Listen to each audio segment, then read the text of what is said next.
Sie haben einen versteckten 400 Liter Wasservorrat in Ihrem Haus entdeckt. Fantastisch. Aber Vorsicht, Sie befinden sich in großer Gefahr. Die meisten Menschen verlieren dieses Wasser innerhalb von Minuten, ohne es überhaupt zu merken. Oder, noch schlimmer, verwandeln es in Gift. Wussten Sie, dass die städtische Wasserversorgung Ihr Haus im Handumdrehen leer saugen kann? Ja, ich habe das schon erwähnt. Und dass das weiße Gold in Ihrem Gefrierschrank Ihr Leben retten könnte. Heute verrate ich Ihnen nicht nur, wo sich das Wasser befindet, sondern auch, wie Sie es schützen, welche fatalen Fehler selbst Profis machen und welche 4 neuen versteckten Wasservorräte es gibt. Geben Sie auf keinen Fall auf, wenn Sie denken, Ihr Wasser sei alle, bevor Sie den Topfdeckeltrick am Ende des Videos gesehen haben. Erstens, Waschmaschinenfilter. Diese kleine Kappe unten rechts, die niemand beachtet. Von Miele bis Bosch. Diese kleine Kappe unten rechts an allen europäischen Waschmaschinen. Im unteren Teil, Filterbereich, der Waschmaschine warten immer 2 bis 3 Liter Frischwasser. Auch wenn es nicht zum Trinken geeignet ist,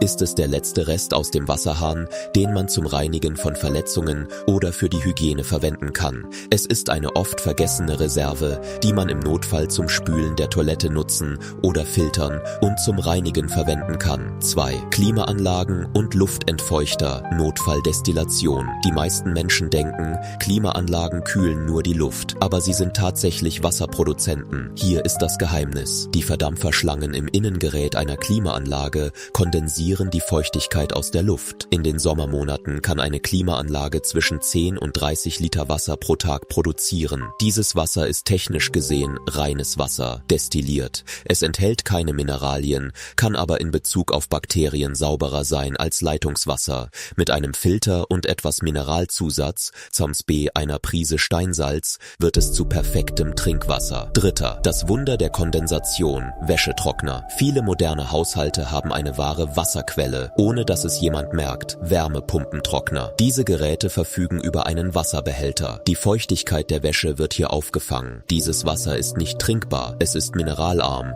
und kann Waschmittelreste enthalten. Aber es ist im Grunde weiches Wasser. Es eignet sich perfekt zum Reinigen mit Seife oder für die Toilettenspülung. Verschwenden Sie Ihr Trinkwasser nicht zum Putzen, sondern nutzen Sie dieses Abwasser. 4. Verdeckte Spülkästen, versteckte Tanks. Im ersten Video habe ich den normalen Toilettenspülkasten erklärt. Doch hinter den verdeckten Spülkästen, Geberit und so weiter in modernen Häusern verbirgt sich in Wirklichkeit ein großes, unzugängliches Volumen in der Wand. Geheimtipp: Wenn Sie die Abdeckung, den Bedienknopf, mit einer einfachen Bewegung entfernen, finden Sie nicht nur 10 Liter, sondern je nach Systemtyp zusätzlich 5 Liter. Strategischer Tipp: Der Raum hinter dieser Abdeckung ist auch der sicherste Versteckplatz im Haus. Bewahren Sie dort Ihre Wassertabletten oder Silbermünzen auf. Niemand wird es bemerken. 5.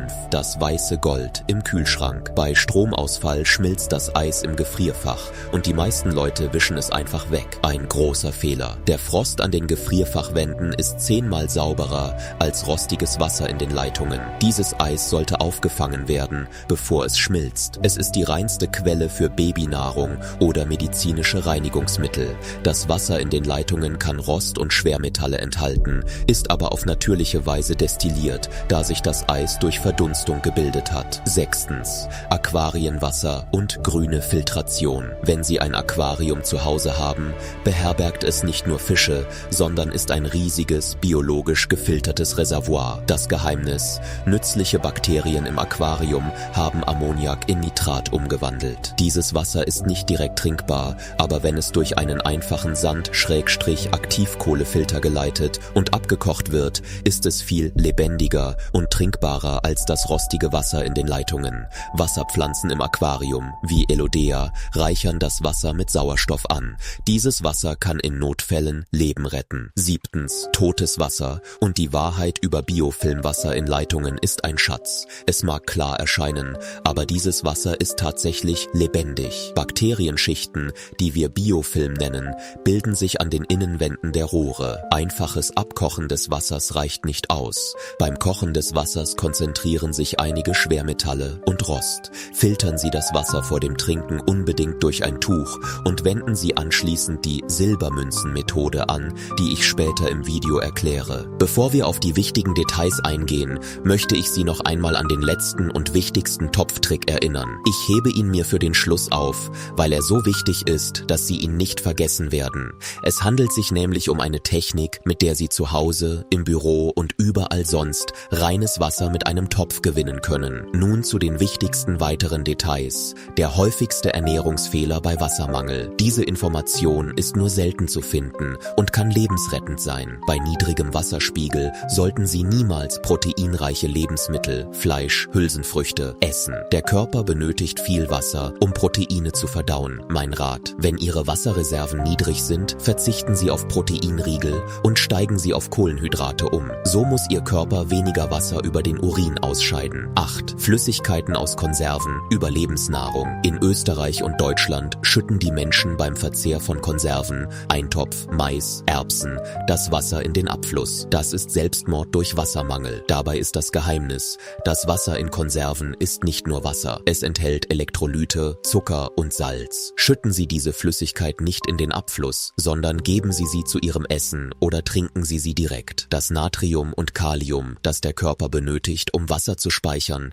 befinden sich in diesem schmutzig aussehenden Wasser. Jetzt wissen wir, wie wir uns in Zeiten von Wasserknappheit retten können. Manchmal retten Dinge, die zunächst schlimm erscheinen, tatsächlich Leben. Währenddessen erschütterte am 6. Februar ein Erdbeben gleichzeitig 5 bis 6 verschiedene Städte in einem Land. Und nach diesem Erdbeben hörte ich in den Nachrichten einen kleinen Jungen, der mit Staub und Steinen bedeckt und gerade aus den Trümmern geborgen worden war. Der Reporter fragte ihn: Wie hast du eine Woche lang unter den Trümmern überlebt? Er sagte: Wenn das Wasser in meiner Nähe ausging, hielt ich meinen Urin zurück und trank ihn. Das ist wahrscheinlich, das hat viele von euch überrascht. Manchmal können Dinge, die von außen betrachtet schlimm aussehen, Leben retten. Wir werden diese Erdbebenkrise später gemeinsam besprechen. Wenn ihr wollt, dass ich dieses Thema früher anspreche und ihr bis zu dieser Stelle im Video gekommen seid, schreibt Erdbeben in die Kommentare. Und denkt daran, wenn ihr das Video auf YouTube teilt, liked und kommentiert, kann ich mich noch mehr für euch engagieren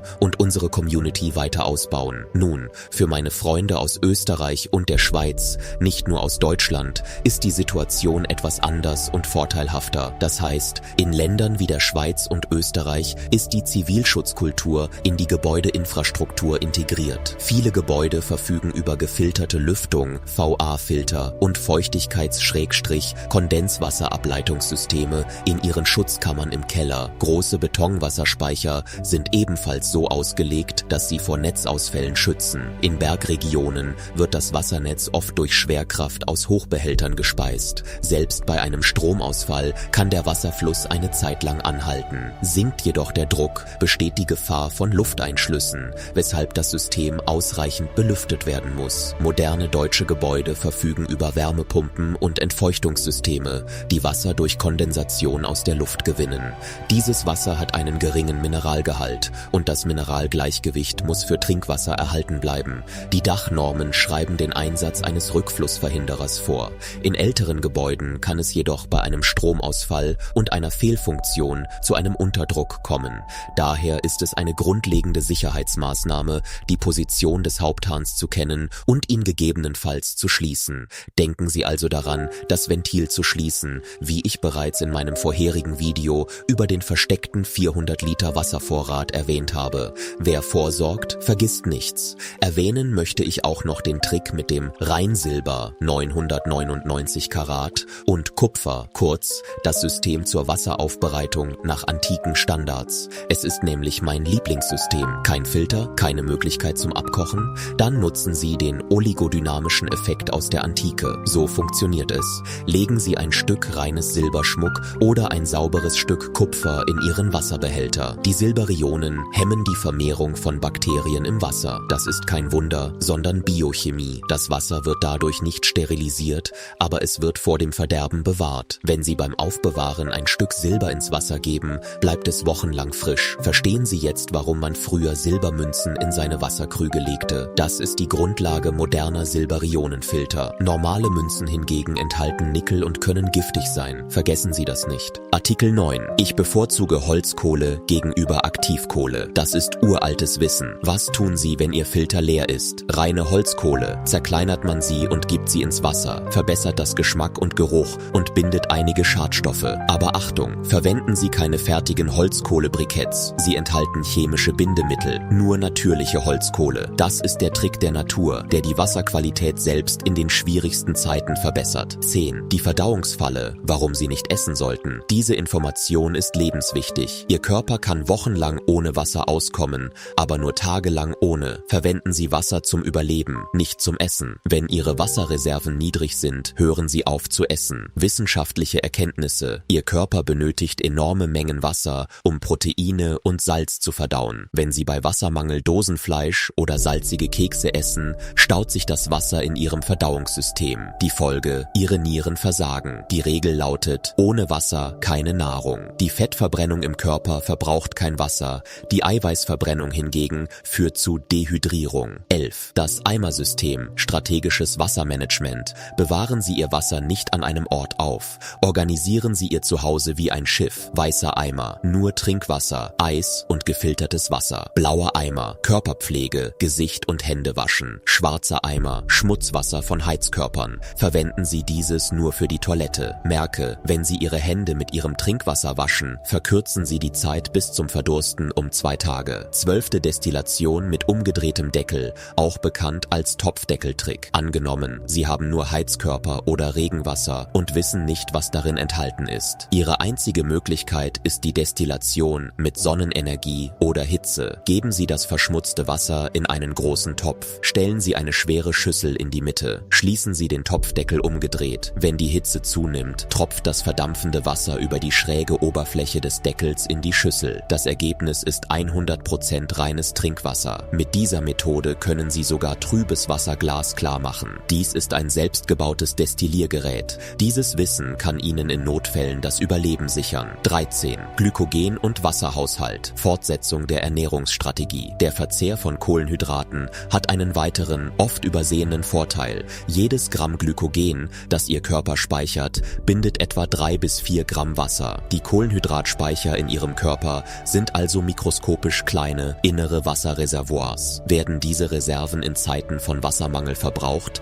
wird das im Gewebe gespeicherte Wasser wieder in den Blutkreislauf freigesetzt und hält sie von innen heraus hydratisiert. Essen Sie hingegen Trockenfleisch oder Proteinriegel, während Ihr Flüssigkeitshaushalt bereits erschöpft ist, entzieht Ihr Verdauungssystem dem Gewebe dieses Wasser und speichert es im Magen. Daher sollte in Krisenzeiten nicht die Sättigung im Vordergrund stehen, sondern die Regulierung des Körperwasserhaushalts auf zellulärer Ebene. Ja, als ehemaliger Kommissar bin ich begeistert von altem Wissen, Werkzeugen und allem, was aus der Antike stammt. Ich erkläre Ihnen also aus der Antike. 14. Als Luftbrunnen, Kondensationstechnologie, erkläre ich es Ihnen. Wenn die Technologie vollständig, wenn die Luft einstürzt, können Sie die Funktion Ihrer Klimaanlage mit der uralten Luftbrunnentechnik übernehmen. Steine, die nachts Feuchtigkeit aus der Luft kondensieren lassen, indem sie die Oberfläche und Temperaturunterschiede nutzen, sind ein Jahrtausende altes Überlebensgeheimnis. Große, poröse Vulkansteine oder saubere Marmorblöcke, die Sie in Ihrem Garten oder auf Ihrem Balkon platzieren, sammeln im Morgengrauen wertvolle Wassertropfen. Mit dieser Tausammelmethode ist es möglich, selbst in der Wüste täglich ein lebensrettendes Glas Wasser zu gewinnen. Denken Sie daran, die Natur enthält immer Wasser in der Luft. Sie müssen lediglich eine kalte Oberfläche bereitstellen, damit dieses Wasser kondensiert. Das erinnert mich an die Bauwerke in Kappadokien. Ich war sehr beeindruckt, als ich dort war. Es gibt eine unterirdische Stadt in Kappadokien und als ich langsam in die Unterwelt hinabstieg, fühlte es sich an, als würde ich von einer Zeit in eine andere reisen. Wenn Sie das Belüftungssystem dort sehen würden, würden Sie sagen, dass wir es selbst mit modernster Technologie nicht nachbauen könnten, selbst wenn wir wollten. Es sind wirklich großartige Bauwerke. Ich kann Ihnen einen Besuch nur wärmstens empfehlen. 15. Hitze- und Wasserverlust. Physiologische Realität. Wie man Wasser nach der Aufnahme von Flüssigkeit nicht wieder verliert. Ein weiterer wichtiger Faktor ist die Thermoregulation, also die Regulierung der Körpertemperatur. Bei begrenzter Wasserversorgung ist Schwitzen der größte Feind. Der durch Schwitzen verlorene Wasserverlust führt zu einem Verlust von Mineralien und Elektrolyten, der durch Trinken allein nicht ausgeglichen werden kann. An heißen Tagen sollten Sie Ihre Bewegungen minimieren, sich wie Wüstennomaden im Schatten aufhalten und Ihre Körpertemperatur niedrig halten. Denken Sie daran, dass die meisten Todesfälle durch Dehydrierung nicht auf Wassermangel zurückzuführen sind, sondern auf die Unfähigkeit des Körpers, seine interne Temperatur zu regulieren und die Verdunstung von Wasser durch Schweiß. Schwitzen in einer Notsituation ist, als würden Sie lebenswichtige Flüssigkeit aus Ihren Adern in die Luft abgeben. Bleiben Sie ruhig, bewahren Sie einen kühlen Kopf und halten Sie jeden Tropfen zurück. Im Video der letzten Woche haben wir eine angeregte Diskussion angestoßen und Sydney aus unserer Community hat einen sehr wichtigen Punkt angesprochen. In unserem Gespräch mit ihm wurde uns ein oft übersehener Fehler bewusst. Sydney sagt, wenn Sie die Wasserversorgung sichern, verwenden Sie nur kaltes Wasser und lassen Sie das heiße Wasser im Tank. Warum? Weil es strategisch wichtig ist. Wenn Sie Behälter mit heißem Leitungswasser füllen, verbrauchen Sie vorzeitig den wertvollen, sterilen Warmwasservorrat im Tank. Dank Sydneys professioneller Warnung wissen wir das jetzt. Füllen Sie Behälter mit kaltem Leitungswasser, aber bewahren Sie den Warmwasserspeicher, Boiler, nur als letzte Option in seinem separaten Gehäuse auf. Mit Beiträgen von vorausschauenden Zuschauern wie Sydney verbessern wir unsere Notfallvorsorge. Was Sie bisher gelernt haben, sind professionelle Strategien, die Ihnen im Katastrophenfall einen Vorteil gegenüber 99% der Bevölkerung verschaffen. Wissen ist leichter als der schwerste Aktenkoffer, aber nützlicher als das komplexeste Gerät. Ich bitte Sie nun, diese Ressourcen direkt nach dem Ansehen dieses Videos in Ihrem Zuhause zu überprüfen und diesen Notfallplan mit Ihren Lieben zu teilen. Wenn Sie ähnliche Geheimtipps zum Thema Energie und Heizung lernen möchten, schreiben Sie es gerne in die Kommentare und werden Sie Teil unserer Community. Denken Sie daran, Vorbereitung ist nicht Panik, sondern Zuversicht für die Zukunft. Bis zum nächsten Strategieleitfaden. Seien Sie vorbereitet, überleben Sie.